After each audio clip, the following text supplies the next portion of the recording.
Audio ఫంక్షనే కాదండి, ఒక 100 మంది లేని వాళ్ళకి బట్టలు పంచుతున్నాం అంటే ఎన్ని గంటలకు అడిగి వెంటనే రెండో ముక్క మాట్లాడలే. ఎందుకంటే సినిమా తీయటమే కాదు, 10 మందికి హెల్ప్ చేయడం అనేది చాలా మంచిది. మదర్ తెరిసా అంటది, ప్రార్థించే పెదాల కన్నా సహాయం చేసే చేతులు గొప్పవి అని. అంత గొప్ప సార్. నేను ఆ ఒక్క మాటకి నేను కలకట వెళ్ళి మదర్ ఇంటికి వెళ్ళా. అప్పుడు మదర్ లేరు, అప్పటికి 2-3 ఇయర్స్ అవుతుంది పోయి. అంత ప్రశాంతంగా తిరువన్నామలై రమణ మహర్షి దగ్గర ఉన్నంత ప్రశాంతంగా నేను ఎక్కడా చూడలే ప్రశాంతత ఆ 2 ప్లేసుల్లో.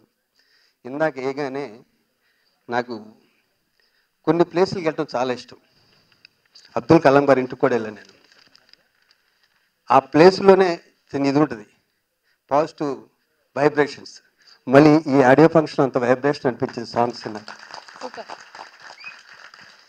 ఈ సినిమా కరుణామయుడు అంత హిట్ అవ్వాలని, ప్రపంచవ్యాప్తంగా జాన్ గారి గురించి, సుధాకర్ గారి గురించి, దీంట్లో యాక్ట్ చేసిన అందరి గురించి మాట్లాడుకోవాలని మనస్ఫూర్తి కోరుకుంటూ అందరికీ నా హృదయపూర్వక నమస్కారాలు.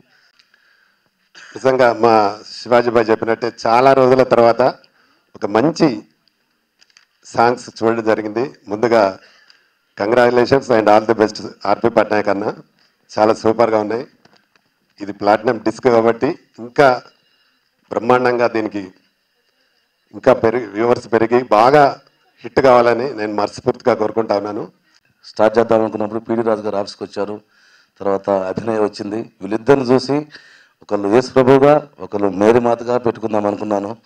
సినిమా మొత్తం అయిన తర్వాత రష్ చూసుకున్న తర్వాత నేను చాలామంది పాస్టర్స్కి, నియర్ అండ్ డియర్ అండ్ స్నేహితులకి చాలామంది చూపించాను.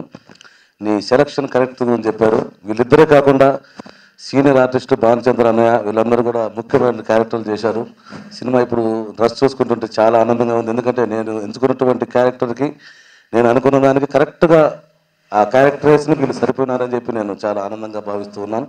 ఈ సినిమా మంచి హిట్ అవుతుంది, తప్పకుండా త్వరలో ముందుకు తేవాలని చెప్పి నేను భావిస్తున్నాను. అలాగే ఈ సినిమాకు మెయిన్ ప్లేస్ ఆర్పి పట్నాయక్ గారి మ్యూజిక్. ఆయన చాలా కష్టపడి చరిత్రలో నిలిచిపోయే పాటలు ఇద్దాం సార్ కరుణామయుడు తర్వాత అని చెప్పారు, ఇచ్చాడు. ఈరోజు పాటలు 2 తెలుగు రాష్ట్రాల్లో కాకుండా కన్నడ, తమిళంలో కూడా ఏ చర్చకైనా కానీ తొలికిరణం పాటలు దాదాపు 50 లక్షల సీడీలు సహా అమ్ముడుపోయాయి. దానికి కారణం ఆర్పి పట్నాయక్ గారు మ్యూజిక్. దాంతోపాటు మా చంద్రబోస్ అన్న గారు అద్భుతమైనటువంటి రచన ఇచ్చాడు. బ్రహ్మాండంగా సాంగ్స్ రాశాడు చంద్రబోస్ గారు రాసినటువంటి సిలువ పాటకు అత్యధికమైనటువంటి ప్రేక్షకాదరణ పొందింది. ఒక ప్రకాశం జిల్లాలో సెయింట్ జేవియర్ చర్చిలో ఒక బిషప్ గారు చెప్పారు, జాన్ అగస్టిన్ గారు అని చెప్పి, ఈ సాంగ్ రాసింది ఎవరైనా అడిగారు. ఆయన చంద్రబోస్ గారు సార్ అని చెప్పాను. అలాగే బాలాజీ గారు, ప్రభాకర్ గారు, అలాగే బాలు గారిని పాడిన పాట, బాలసుబ్రహ్మణ్యం గారు పాడిన పాట చరిత్రలో నిలిచిపోతుంది. ఎందుకంటే ఆయన అద్భుతంగా పాడారు. ఆ పాట చూసుకుంటుంటే మనకే కళనీళ్ళు వచ్చినట్టు మేము పిక్చరైజింగ్ చేశాం. అలాగే శ్రీకృష్ణ గారు, ఆర్పి పట్నాయక్ గారు, సునీత గారు వీళ్ళందరూ కూడా చాలా కష్టపడి పాడారు. వీళ్ళందరికీ కూడా యూనిట్ తరపున, సినిమా తరపున ప్రత్యేకమైన ధన్యవాదాలు తెలియజేస్తున్నాను. ఈ సినిమా త్వరలో మీ ముందుకు తీసుకొచ్చి మీ అందరి ఆదరణలు కోరుకుంటామని చెప్పేసి నేను మనవి చేస్తూ ముగిస్తూ ఉన్నాను.